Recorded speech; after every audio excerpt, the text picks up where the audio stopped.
Em nome do Pai, do Filho e do Espírito Santo. Amém. Ave Maria, cheia de graça, o Senhor é convosco. Bendita sois vós entre as mulheres, e bendito é o fruto do vosso ventre, Jesus. Santa Maria, Mãe de Deus, rogai por nós, pecadores, agora e na hora de nossa morte. Amém. São José, rogai por nós. São Felipe Neri, rogai por nós. São João Maria Vianney, rogai por nós. Nossa Senhora de Fátima, rogai por nós. Em nome do Pai, do Filho e do Espírito Santo. Amém. Bom dia a todos. Nós estamos aqui na página 61 da biografia de São Francisco de Sales, escrita por Amadée de Margerie, capítulo 2, da segunda parte. Esse mistério encantador deve ser contemplado mais de perto. O amor de Deus, diz o nosso santo, deve ocupar a primazia e perece quando deixa de ser soberano. Isto é verdade. Mas esse amor, que não é simplesmente um sentimento ou um impulso do coração, que é antes de tudo uma virtude, pela adesão livre da vontade, este amor é mais ou menos generoso e puro, mais ou menos mesclado de motivos menos nobres, embora legítimos. Sua perfeição está na razão direta de seu desinteresse e na medida em que este desinteresse se torna mais completo, o heroísmo das resoluções se eleva e a fecundidade das obras aumenta. São Francisco de Sales, que explanou em seu admirável livro a teoria dos progressos do amor divino na alma, ofereceu em todo o curso de sua existência a realização prática de suas doutrinas, isto é, a teoria posta em prática. Seu amor para com Deus seguiu a lei de um crescimento contínuo, se bem que não pareça poder crescer mais. Em qualquer época que o tomemos, seja na sua original mocidade de estudante, seja no seu apostolado combativo, no Chablais, seja finalmente nos labores de seu episcopado. Esse amor tornou-se, não ousamos dizer, infinito, pois é necessário reservar esta palavra a Deus, como um atributo e um privilégio incomunicável, mas sem outros limites que os do poder, da capacidade do coração humano, sobrenaturalizado pela graça. A medida do amor é amar sem limites. Tal era a sua máxima, e esta máxima era a sua vida prática, como era também a sua doutrina. Recordemos a tremenda provação experimentada em Paris nos tempos de estudante. O que espantava o jovem universitário ao pensamento da condenação eterna era que no inferno não se ama a Deus. E a súplica fervorosa, princípio de sua cura espiritual e moral, foi para que Deus lhe concedesse ao menos a graça de amá-lo com todas as forças de seu coração durante sua curta vida terrena. Vemos também que seu sentimento de temor de Deus foi se purificando progressivamente, até não ser mais que uma das modalidades de seu amor para com Deus. Para o nosso santo, o temor de Deus não consistia em recear os castigos da justiça divina, mas sim em tremer ao só pensamento de trair ao seu amor, ofendendo-o ou contristando-o pela mais leve infidelidade. A esperança cristã nele igualava o amor. Não esperava mais do que ao próprio Deus e tinha por pouca recompensa deste amor, toda e qualquer recompensa, inclusive mesmo os bens eternos. Na manhã de hoje, escrevia ele a Madre Chantal. Abre aspas.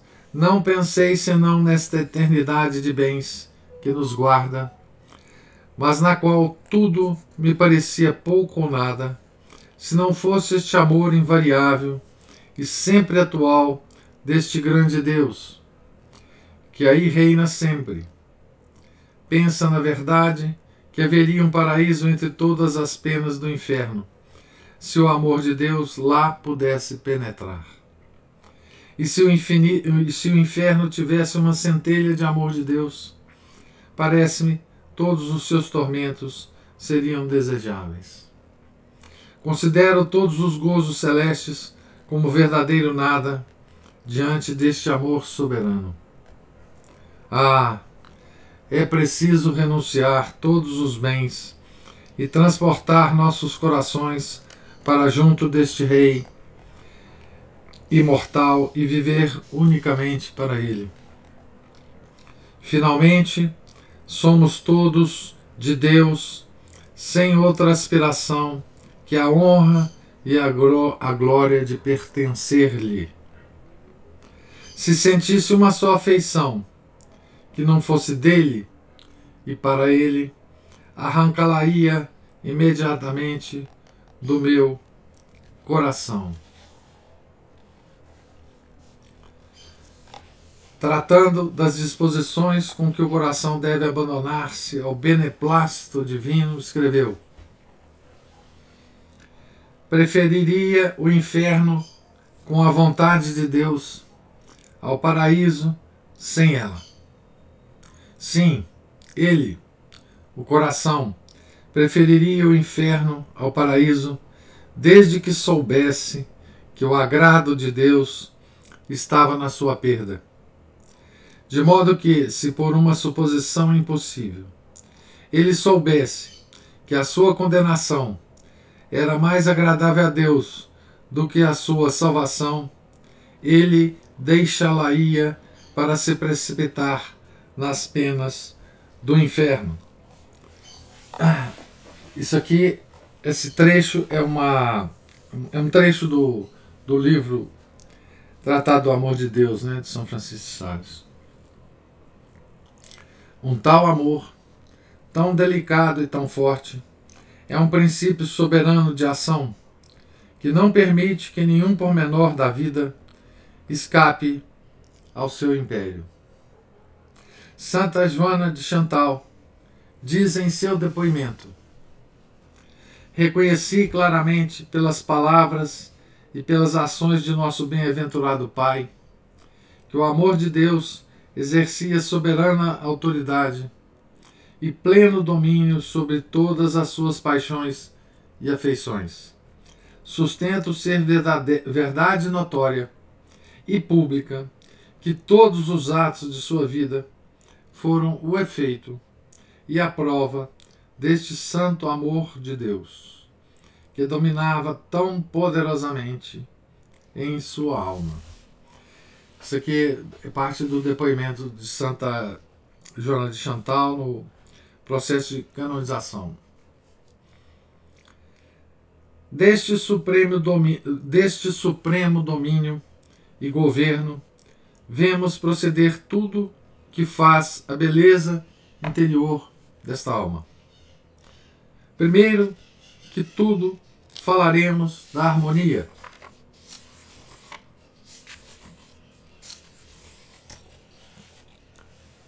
Harmonia, então. Deus é o princípio da ordem e o peso, o número e a medida que Ele mesmo estabeleceu em suas obras fixar-se-ão nas almas em que o Senhor reinar pelo amor. aí tudo tenderá para ele, do modo que ele quer, pelos caminhos que quer, segundo a hierarquia e a subordinação que ele estabeleceu entre o corpo e a alma, entre as faculdades superiores e inferiores e entre as próprias virtudes. Conforme ele mesmo abre aspas, conforme ele mesmo disse, a caridade, quando penetra em uma alma, aí fica e com ela todas as virtudes. Certamente ele as havia colocado no seu coração com uma ordem admirável, cada uma conservava o lugar e a autoridade que lhe competia, uma nada empreendia contra a outra, porque ele sabia claramente o que convinha a cada uma das virtudes e os respectivos graus de perfeição. E todas as virtudes produziam as ações que lhes são próprias conforme as ocasiões que se lhes apresentavam. Aqui é outro trecho, quer dizer, é um trecho de uma carta de Santa Joana Francisca de Chantal ao Reverendo Padre João de São Francisco sobre as virtudes de São Francisco de Sales. Esta bela ordem interior que lhe permitia ver tão claro dentro de si, como se estivesse em uma biblioteca bem organizada ou em meio de papéis bem classificados, e o amor vigilante, dedicado, atento em agradar aquele a quem ama, a não deixar nenhum grão de poeira na habitação que se lhe prepara, aguçava esse discernimento e essa clarevidência interiores, procurando torná-los cada vez mais puros e mais agradáveis a Deus e mais fiéis à divisa dada pelo Divino Mestre. Estote perfecti, sede perfeitos. Tudo era tão bem organizado, tão plácido, e a luz divina tão viva, que ela percebia até os menores átomos de seus movimentos. E jamais esta alma pura suportava, voluntariamente, o que via menos perfeito, porque seu amor, cheio de zelo, não lhe permitia. Isto não quer dizer que não tenha caído em alguma imperfeição, mas era somente por surpresa ou enfermidade natural. Mas absolutamente nada percebi que ele haja permitido que alguma falta, por menor que fosse, se apegasse ao seu coração. De novo, trecho do depoimento de Santa Joana de Chantal. Então, gente, essa segunda parte, né, do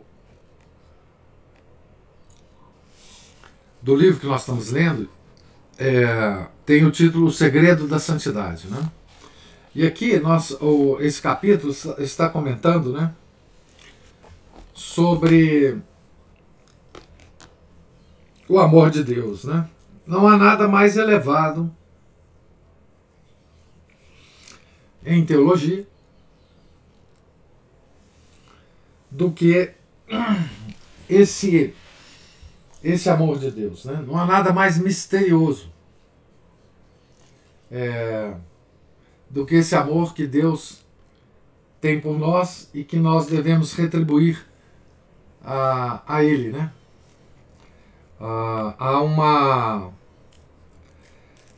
Deste assunto há um desconhecimento praticamente total nosso, principalmente nos tempos que correm, né, sobre as operações desse amor, o que é esse amor e as operações dele, né? E São Francisco, obviamente, notou isso, né, na vida dele, por isso que ele escreveu o livro. E ele escreveu o livro já como um mestre nesse assunto, né? Um mestre que estava nos ensinando, né? Sobre as operações desse amor na nossa alma. Note que o biógrafo, ele começa esse capítulo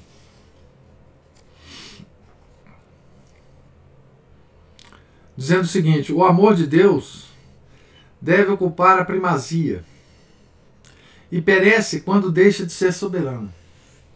Então, ou o amor de Deus, ele é o amor de uma alma, ou ele perece. Isso é afirmado também no tratado, né? Então veja que o cultivo desse amor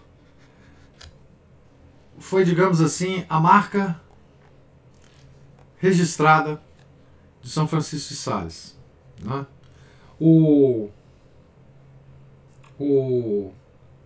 A decisão de São Francisco de Sales de tornar esse amor o único amor que sua alma cultivava, né? E aqui nós vemos várias vezes o depoimento de Santa Joana de Chantal, que foi dirigida por São Francisco de Sales, trocou muitas cartas com São Francisco de Sales, e o depoimento dela a respeito das ações desse amor, né? Na vida prática dele. Deus é muito prático, né? A nossa religião é muito prática. A nossa religião, ela consegue tratar desse assunto tão elevado, né? E mostrar pra gente que o amor de Deus é uma coisa prática na vida nossa, na vida dos membros do corpo místico do seu Filho Altíssimo, né?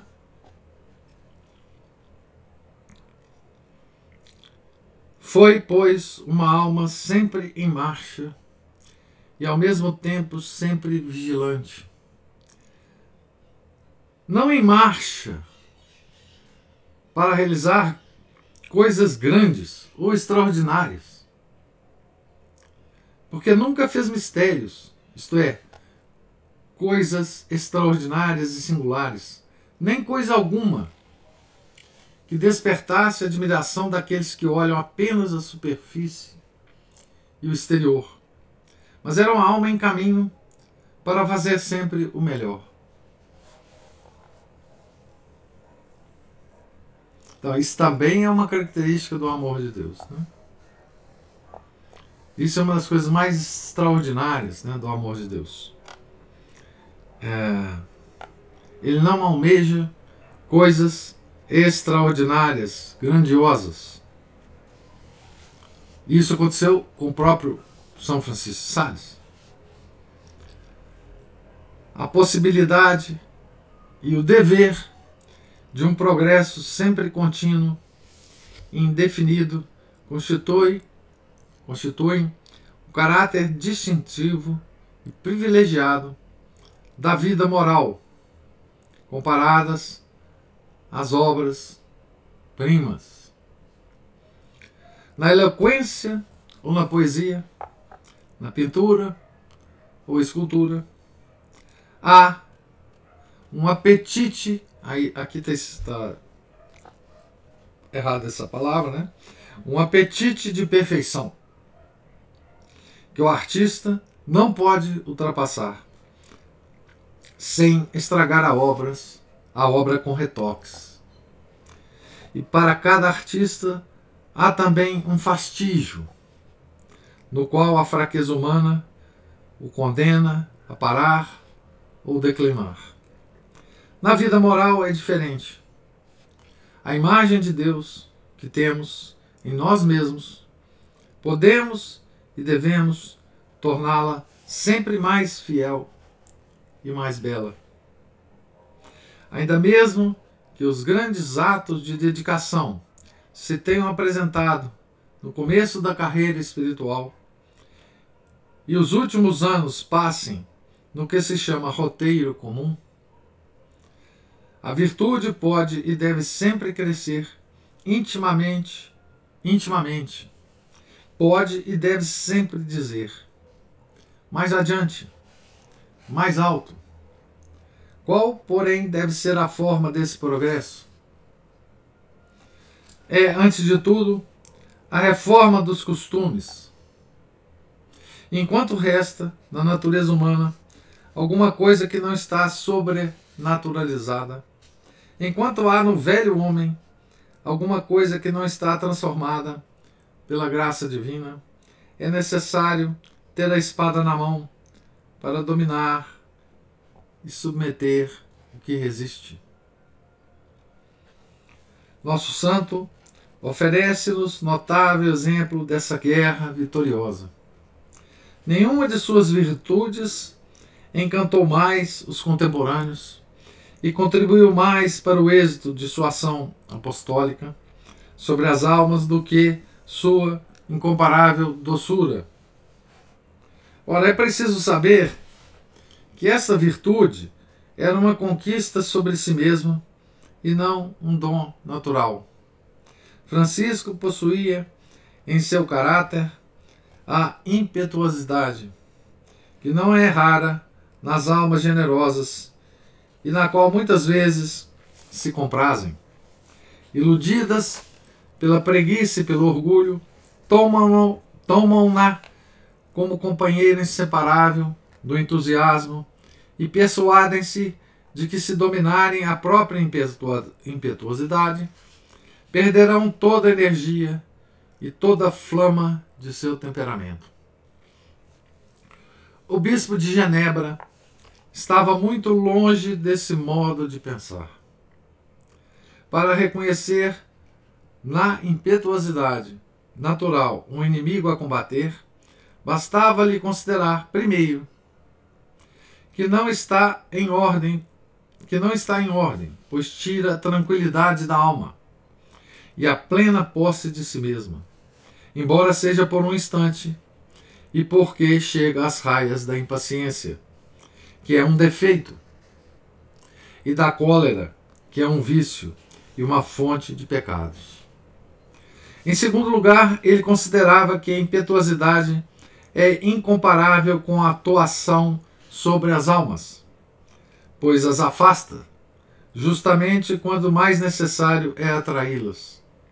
Finalmente, porque é contrária ao espírito do Evangelho, que proclama bem-aventurados os mansos, beati mitis, e ao exemplo do Divino Salvador, que ele expressamente nos manda seguir. Aprendei de mim, que sou manso. Dicite a me qui amitis sum. Não paremos, porém, sobre esse ponto acerca do qual a primeira parte do depoimento de Santa Francisca de Chantal nos fornece estes pormenores. Abre aspas. A doçura do nosso bem-aventurado Pai era incomparável e era uma verdade pública e conhecida de todos, mas em particular daqueles que com ele conviveram e que reconheceram que ele era de uma doçura completa. Fecha aspas. Leiamos a continuação do depoimento e saberemos por que laboriosa e rude cultura este fruto encantador chegou à maturidade. Abre aspas. Ele disse uma vez que durante 3 anos se aplicara em adquirir esta santa virtude. E não dizia tudo, pelo menos só falava de uma campanha especial, em que seu maior esforço fora empregado neste sentido. A formação moral dessa virtude tinha sido muito mais longa e demorada. Uma vez, narra Santa, pedi-lhe para reclamar contra um obstáculo que havia a respeito do mosteiro da Visitação. Respondeu-me: quereis que perca em 1/4 de hora o que tive trabalho de conquistar em 20 anos?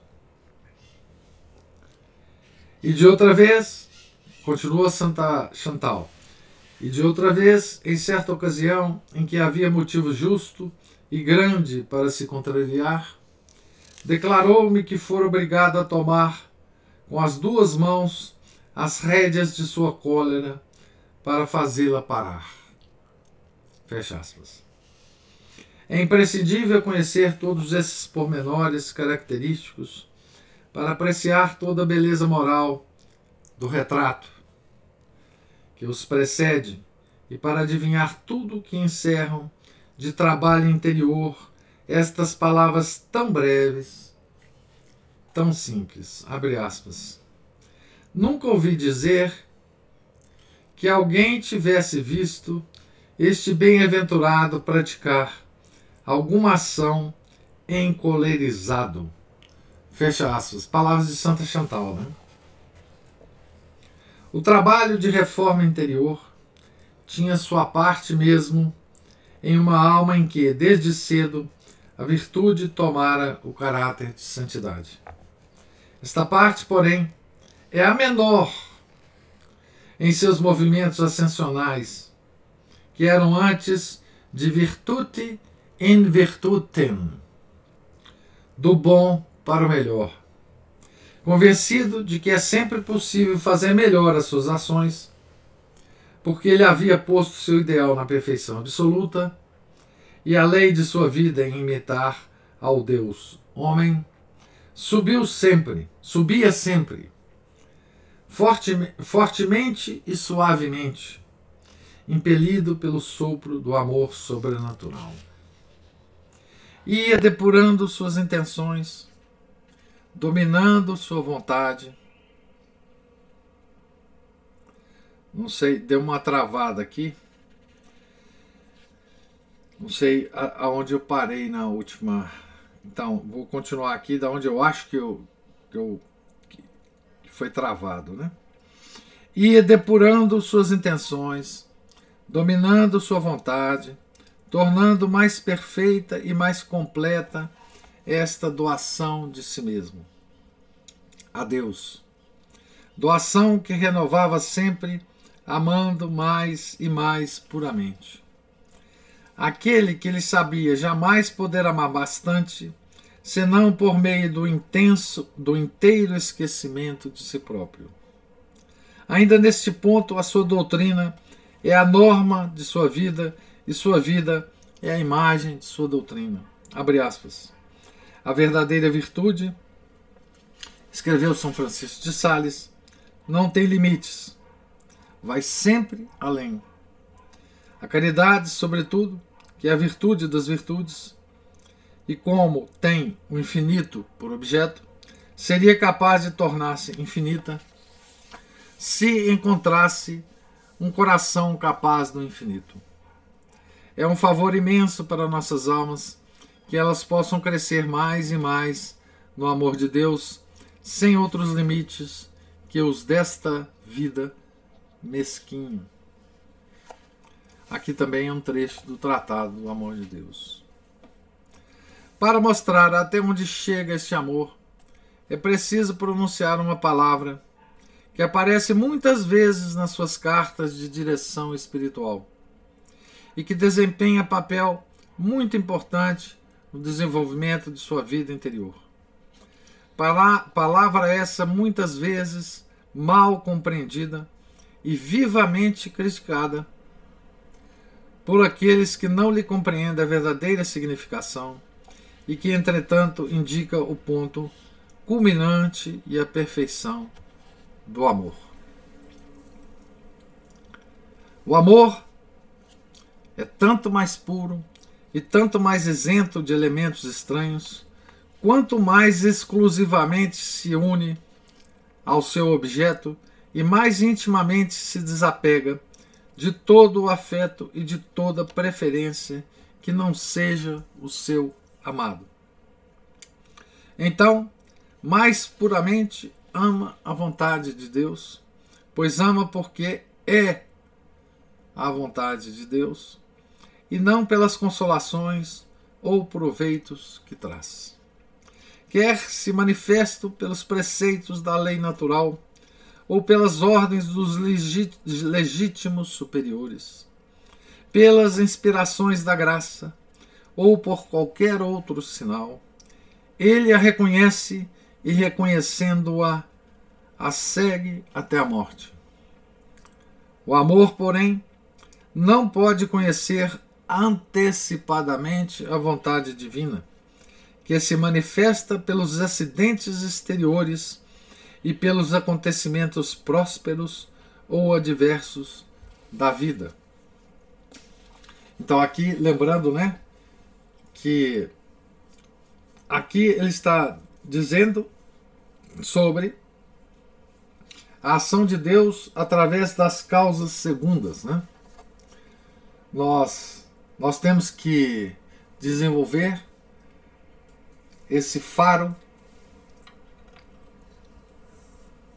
para descobrirmos a vontade de Deus através das causas segundas, que segundo o Dom Chutar, nós aprendemos lá na Alma de Todo Apostolado, né? São as coisas, as circunstâncias e as pessoas, né? É assim que Deus age, através das causas segundas, na nossa vida, na vida de qualquer pessoa, né? Então, por isso ele fala aqui, né? Quer se manifesto pelos preceitos da lei natural, ou pelas ordens dos legítimos superiores, pelas inspirações da graça, ou por qualquer outro sinal, ele a reconhece e, reconhecendo-a, a segue até a morte. O amor, porém, não pode conhecer antecipadamente a vontade divina, que se manifesta pelos acidentes exteriores e pelos acontecimentos prósperos ou adversos da vida. Aqui, o autor cita, inclusive, o compêndio de Teologia Ascética e Mística do padre Adolfo de Tanqueray, né?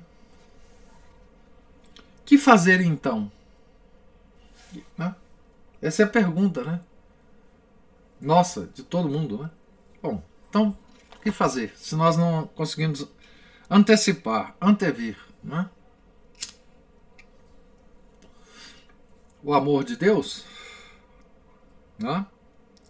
O que fazer?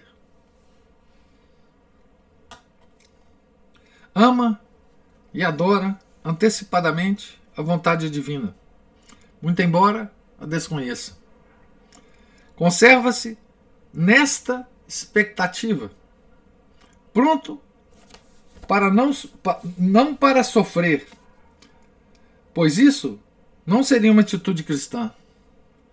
Não a aceitar apenas com resignação, pois esta palavra traduz uma preferência por qualquer outra coisa. Então, a nossa expectativa não é para sofrer, nem para aceitar as coisas que vêm com resignação, né? Mas a abraçar alegremente qualquer que seja, desde que se manifeste por qualquer acontecimento. Essa espera tranquila do amor sobrenatural é o que São Francisco de Sales chama indiferença. Essa é a palavrinha que sempre aparece, como o nosso biógrafo diz, né? Nas suas cartas, nos seus aconselhamentos, né? Isto é a indiferença. Uma palavra tão mal compreendida, né? Não só hoje, mas, enfim, ela é incompreendida mesmo. Indiferença, ela está ligada hoje, né?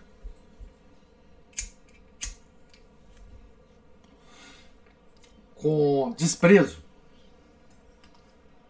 não é?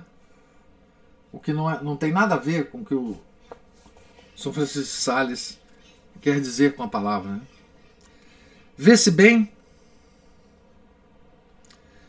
não é a frieza e a inércia de um coração indiferente, é o último esforço de um coração que ama, é o último termo de uma imolação que aniquilou o espírito próprio, a vontade própria, o coração de carne, para substituí-los pelo espírito, pela vontade, pelo coração do mesmo Deus. Então, toda vez, né, que nós lermos em São Francisco de Sales essa palavra indiferença, ela quer dizer exatamente isso aqui, né?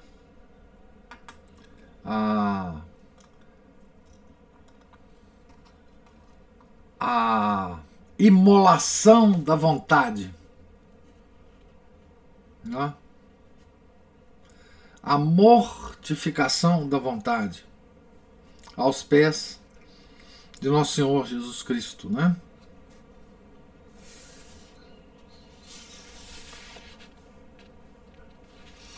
Eu vou ler aqui a última coisa, é um depoimento aqui de São Francisco. Escutemos nosso santo descrever em uma página admirável, que é verdadeiro capítulo de autobiografia, os progressos do amor divino por meio do sacrifício. O amor, então agora São Francisco de Sales, né? O amor e a conformidade com a vontade divina, escreveu ele, consistem ou na santa resignação ou na santíssima indiferença. Note, santa resignação ou na santíssima indiferença. Ora, a resignação se pratica por meio de esforço e de submissão. Preferimos viver em vez de morrer. Todavia, como é vontade de Deus que morramos, submetemo-nos. Aceitamos a morte sem sacrifício, embora gostássemos de viver. Desse modo, a resignação põe Deus acima de todas as coisas, mas não deixa de amar muitas coisas além da vontade de Deus. Então, de alguma forma, a resignação tem alguma falha, né? Ora, a indiferença é superior à resignação, porque não ama coisa alguma senão pelo amor da vontade de Deus. Que importa que a vontade de Deus se me apresente nas tribulações ou nas alegrias? Uma vez que em uma e outra coisa não procuro senão a vontade divina, que se manifesta, tanto mais quanto é certo que não existe nela outra beleza a não ser o santíssimo e eterno beneplácito.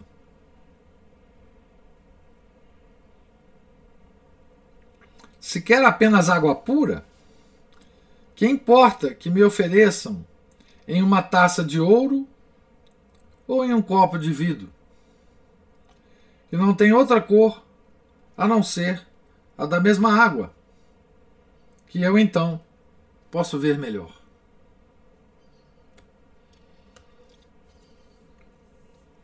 Então, eu vou terminar aqui a leitura, embora esse capítulo não devesse sofrer interrupções, mas enfim, o passo da nossa leitura é esse mesmo.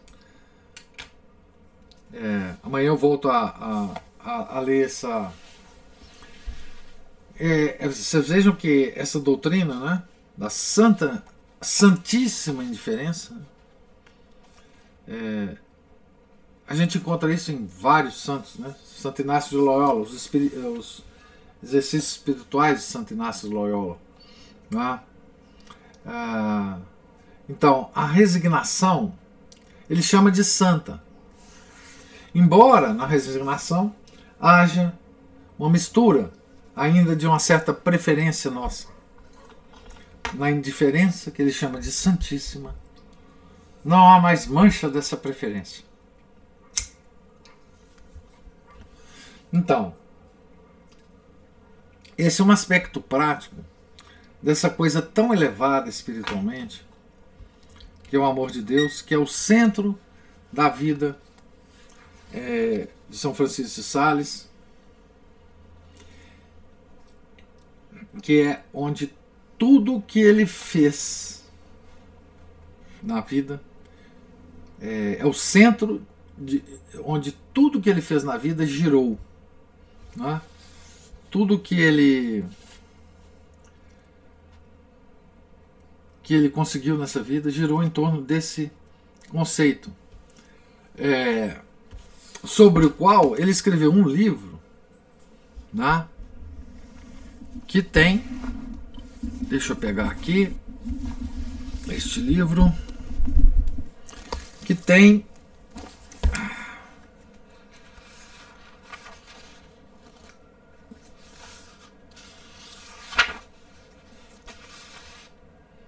567 páginas, tá certo?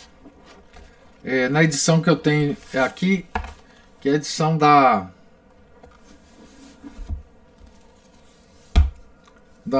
editora Santa Cruz, né? Que é esse aqui, tá certo? Então, é por isso que o São Francisco de Sales, né? O título dele é Doutor da Perfeição Individual, né? O livro que ele escreveu sobre isso, né, é uma obra-prima de espiritualidade católica, mas de uma espiritualidade que nós não fazemos a menor ideia, né? Isto aqui está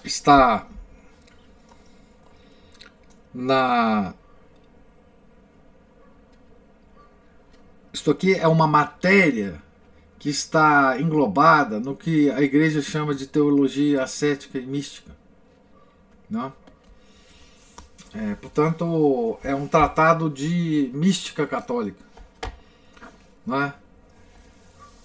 Numa época em que nós não sabemos mais o que é mística católica, né? Numa época que a gente tem muito mais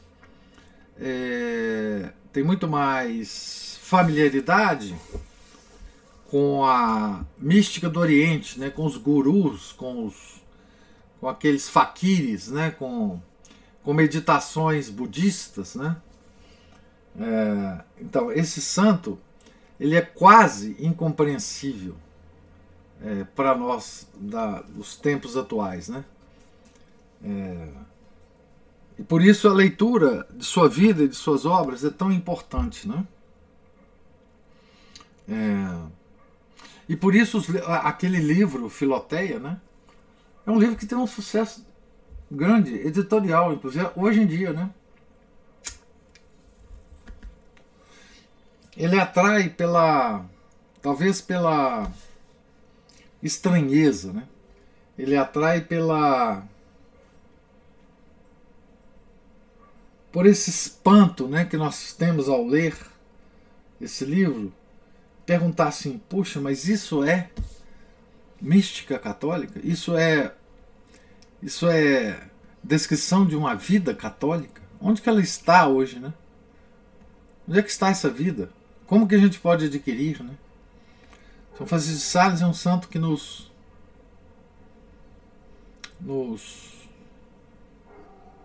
constrange, né? Muitos santos dizem isso, né? Aliás, São Paulo falou, né? que o amor de Deus nos constrange, né? Então é isso que causa São Francisco de Sales na gente, né? Porque ele não é um santo extraordinário, não é? Ele não é um santo estigmatizado. Estigmata, desculpe. Ele não tem os estigmas. Ele não tem muita coisa extraordinária ocorrendo em torno dele. Não é? Ele não é um taumaturgo, embora tenha milagres associados a ele, né? Obviamente. Mas ele não é uma coisa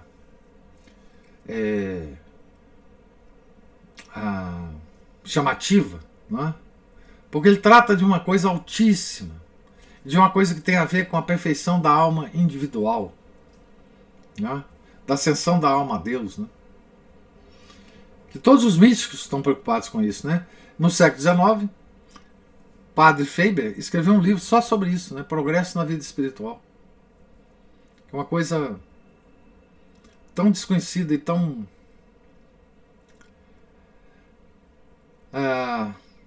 é uma coisa que não aparece muito claramente, essa doutrina, né? Nem sequer nas homilias dos padres tradicionais, né? É uma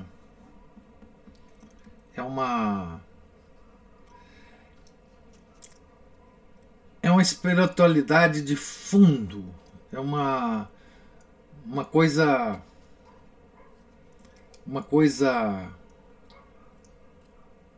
profunda, muito profunda,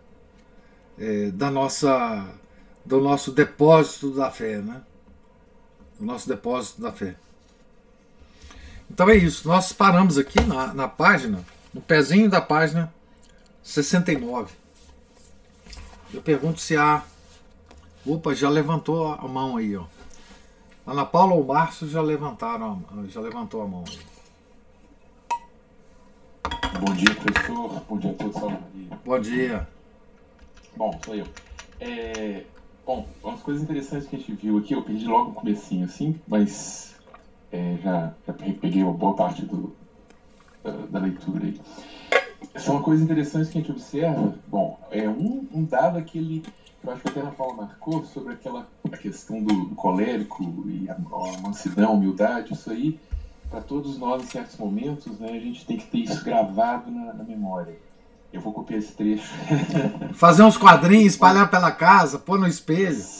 Eu vou colocar um no bolso, vou plastificar. Eu costumo imprimir e plastificar para poder manusear bastante sem ser destruído, né? Isso tem que ficar na memória da gente. Mesmo qualquer um de nós, por mais manso que seja, tem um lado obscuro que, diante de certas circunstâncias, pode virar um incrível Hulk, um Darth Vader, alguma coisa assim. Eu mesmo eu tenho pavor desse meu lado. Eu já tive a infeliz ocasiões de fazer isso, só não deu pior porque o perigo fugiu de mim, ou então eu fui retido por gente mais forte do que eu, inclusive uns 2 guarda-roupa que tiveram que me levantar do chão porque eu estava arrastando os 2 atrás de mim. Bom, mas outra coisa interessantíssima também é como que a biografia, ela, até como uma introdução à própria doutrina do santo, ela é muito interessante em 2 aspectos. Primeiro, que ele é uma vivência prática daquilo que ele prega. Isso é muito interessante, que a gente, ao tentar imaginar como é que se aplica aquilo, a gente volta lá na biografia dos santos. Ou seja,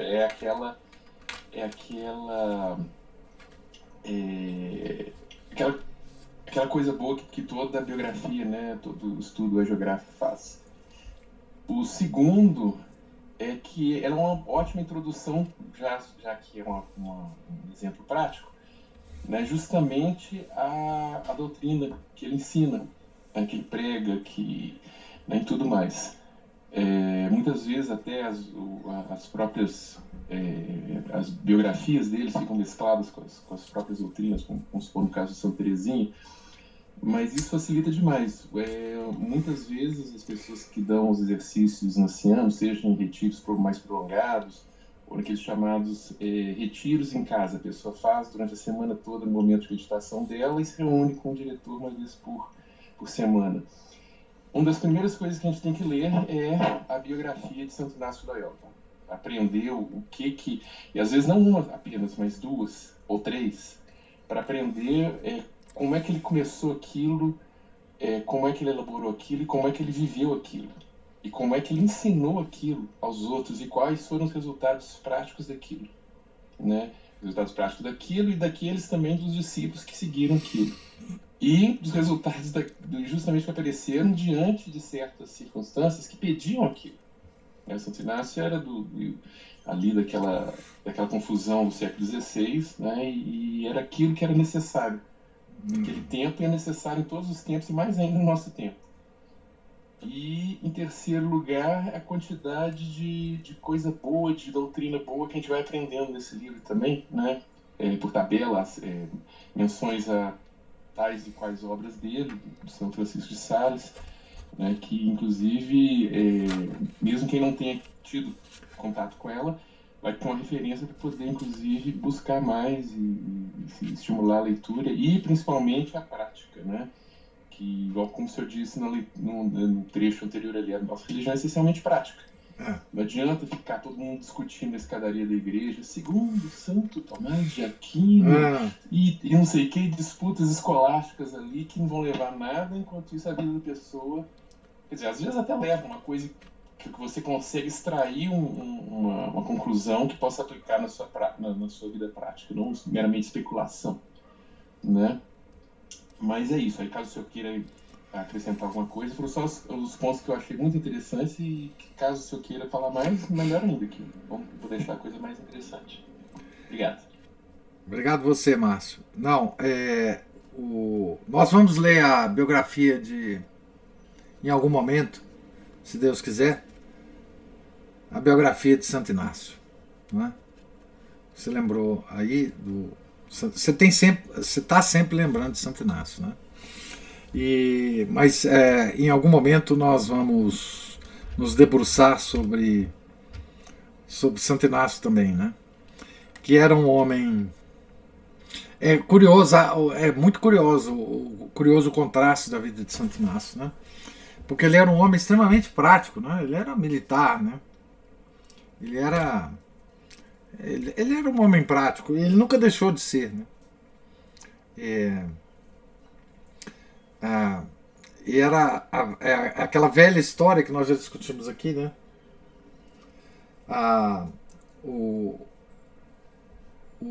aparente paradoxo, né? Entre vida contemplativa e vida prática, né? Maria e Marta, né? Maria e Marta. E aqui também na vida de São Francisco, né, se dá esse paradoxo, né, da santidade, né? Um homem extremamente prático, né? Um homem de virtudes práticas, não era um homem. São Francisco não era um monge recluso, né? Não era. Isso também acontece na vida de São Bernardo, né? Não era um homem recluso, era um homem do mundo, né? São Francisco, ele nunca se recusava, né, a aparecer nas cortes, né, dos nobres, nunca se recusava a direção espiritual de madonas, de senhoras poderosas das cortes, né?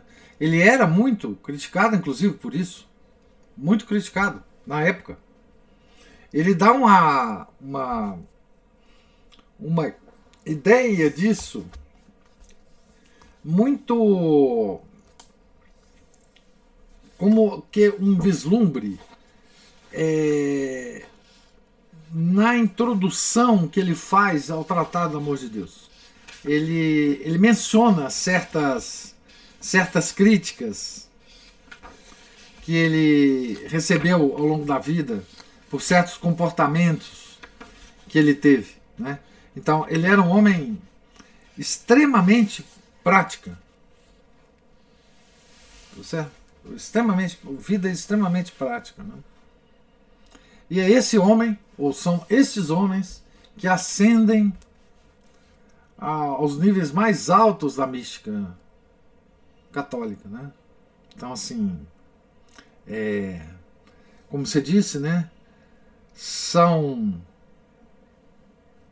exemplos para nós, né? Quer dizer,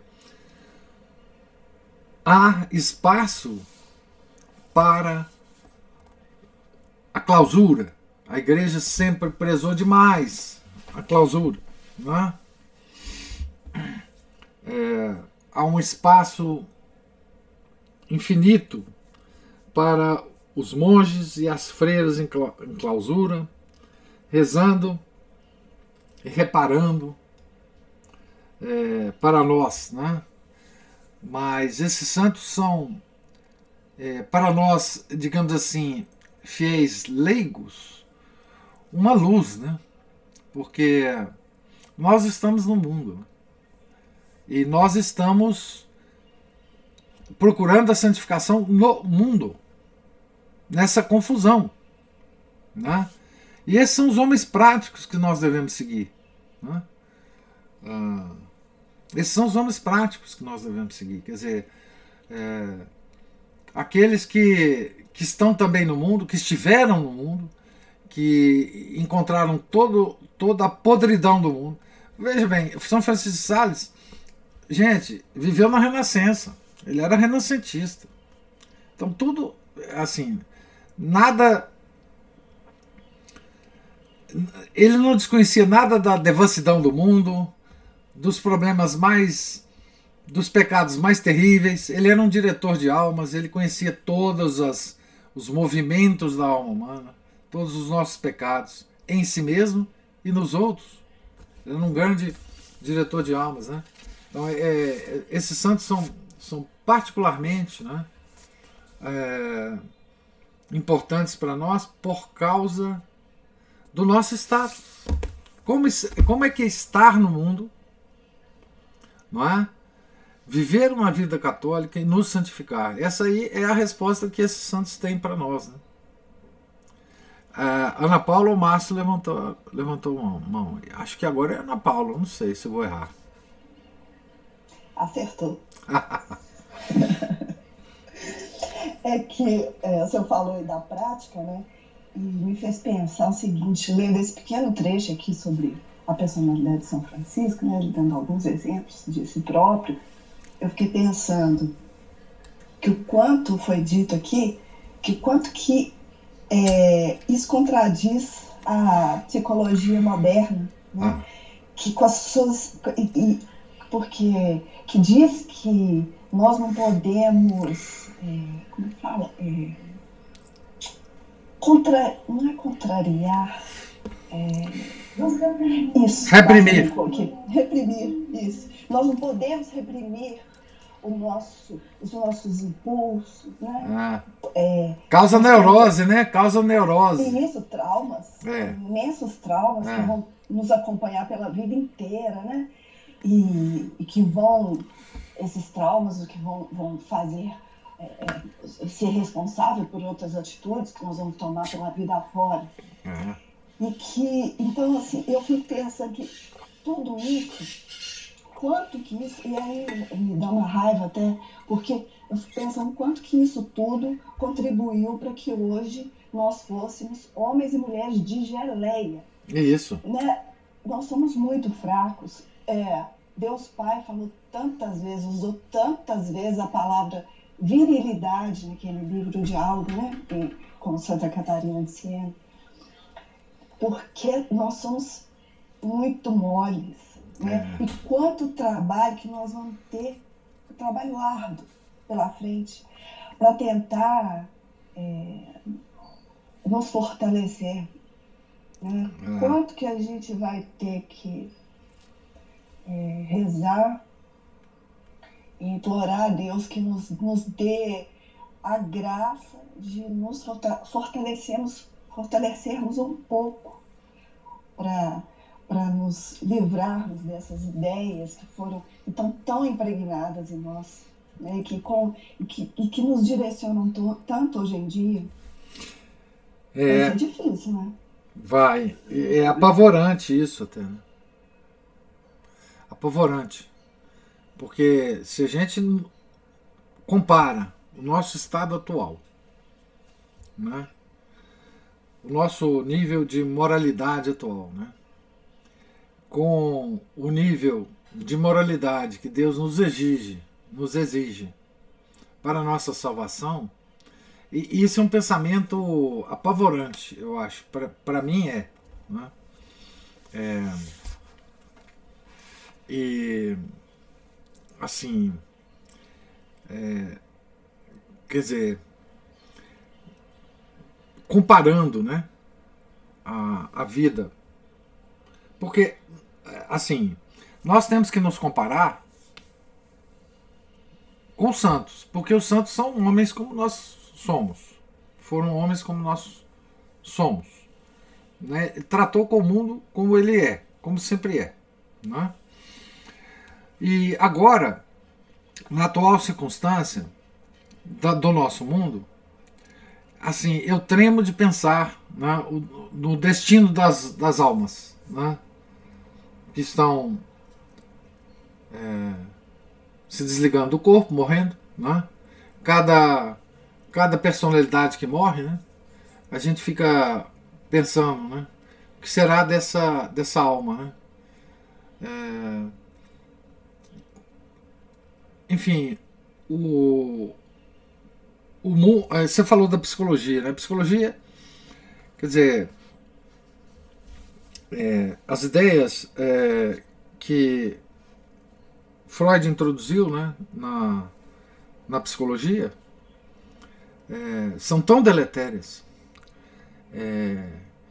que é muito difícil hoje nós estarmos livres delas, né?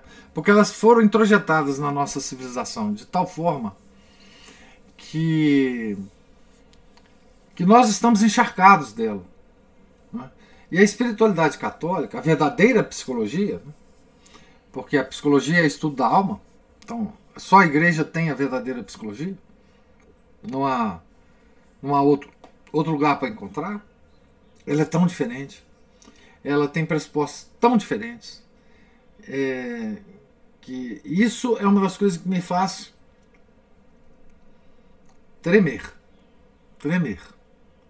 Assim, isso é tremendo, se nós pensarmos, né? Quer dizer, quão longe nós estamos de uma ordenação de vida segundo a doutrina católica. É muito longe. É muito longe. E nós temos pouco tempo, né? Porque a nossa vida é muito curta. Não é? Então, olha, Ana Paula, esse pensamento realmente me apavora, sabe? Esse pensamento de que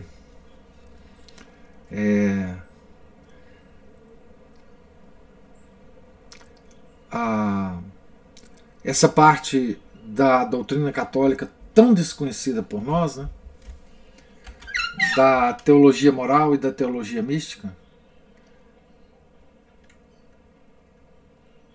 ela nos faz tanta falta para a salvação da nossa alma. Mas não do ponto de vista teórico, mas do ponto de vista prático, né? E isso eu sinto uma falta tremenda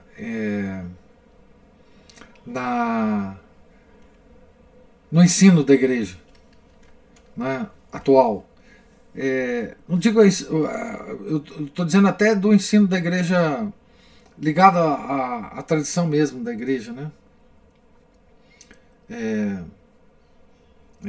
Estudos, homilias, cursos sobre isso nos faltam muito, muito.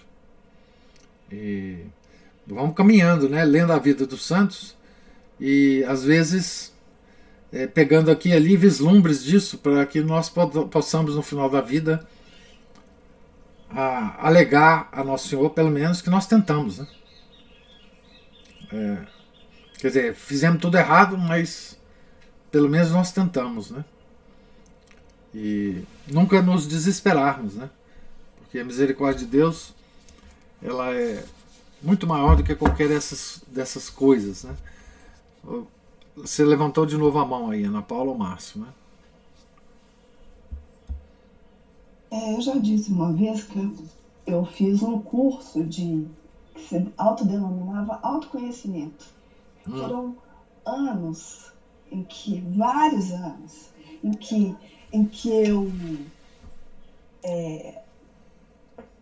investi dinheiro e principalmente foram muito tempo meu, porque a gente tinha que estudar muita coisa, tinha que fazer exercícios, e aí o autoconhecimento lá era o oposto do autoconhecimento que Deus Pai fala ali para Santa Catarina.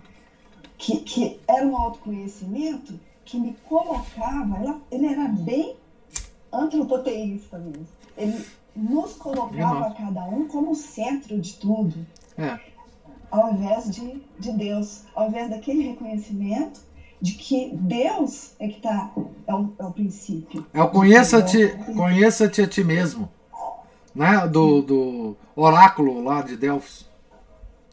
Exatamente. Então, e agora, todo esse conhecimento, a gente fica com pressa, né?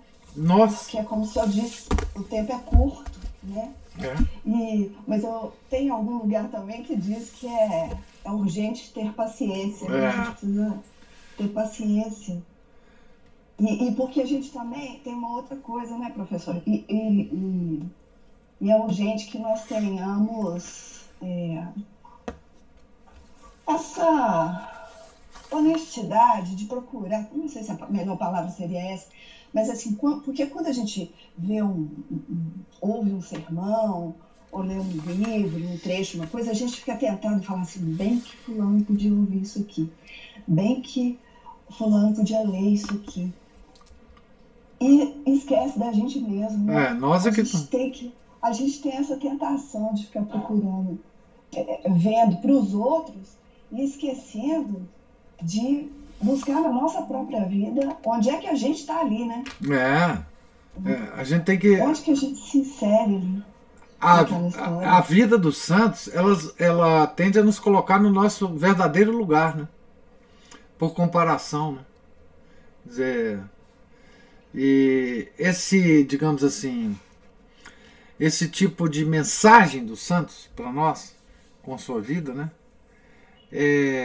É uma mensagem, digamos assim, pedagógica. Quer dizer, nós vemos um homem da Renascença, onde tudo começou, né? Da Renascença, dos papas renascentistas, né? Dos cardeais renascentistas. Nós sabemos pela história o que foi aquela época, né? De degradação, né? Esses homens, São Felipe Neri também era um santo renascentista, Santo Inácio, Santa Teresa de Jesus, enfim, o que eles nos legaram, né? De uma época de degradação, né? É claro que o mundo se degradou muito mais desde lá, né?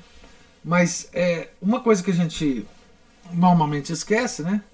É que Deus está vendo a degradação do mundo. Ele não está dormindo, né? E eu gosto de acreditar nisso. Ele está nos dando a graça necessária para nós vivermos neste mundo, né? Quer dizer, ele está nos apresentando as coisas, as circunstâncias e as pessoas que vão nos ajudar a viver neste mundo, né? O Felipe fala que ainda bem que Nosso Senhor não nos exige sucesso. Não, ele nos exige só que nós tentemos, né? Com o equipamento intelectual e pessoal que nós temos, não com outros equipamentos, né? Então, mas é uma contemplação, quando a gente contempla essa altura que São Francisco de Sales atingiu, essa contemplação ela tem um caráter pedagógico, mas ela para mim, uma coisa terrível. Assim, de eu me contemplar em relação à altura, a essas alturas, né, que uma alma pode chegar, né? É ter a esperança, né, a fé, de que Deus está nos olhando e nos dando as graças necessárias para que a gente atinja a nossa salvação, que é a nossa, enfim, o nosso objetivo aqui, né? Nosso objetivo é pelo menos chegarmos no purgatório, né? Mas nós vamos ainda continuar nesse assunto, realmente esse assunto que é o centro da vida de São Francisco de Sales, e por isso que esse santo é tão importante para nós, né? Para a nossa vida prática de hoje, né? Por isso essa leitura para mim é tão cara, né? De ler São Francisco de Sales e as duas, principalmente as duas obras que ele nos deixou, né? Que é a Filoteia e o Tratado do Amor de Deus. Eu acho que tem uma praticidade e uma importância para a vida de hoje, assim, fundamental, né?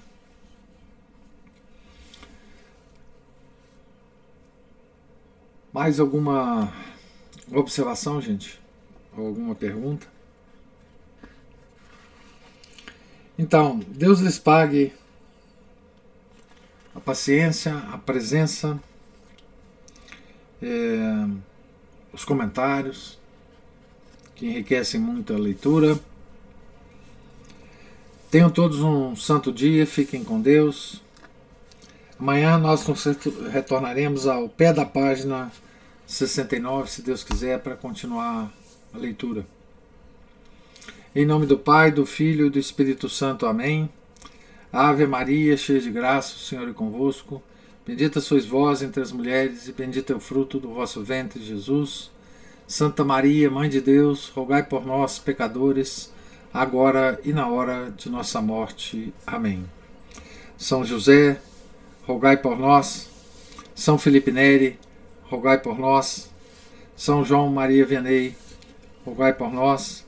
São Francisco de Sales, rogai por nós.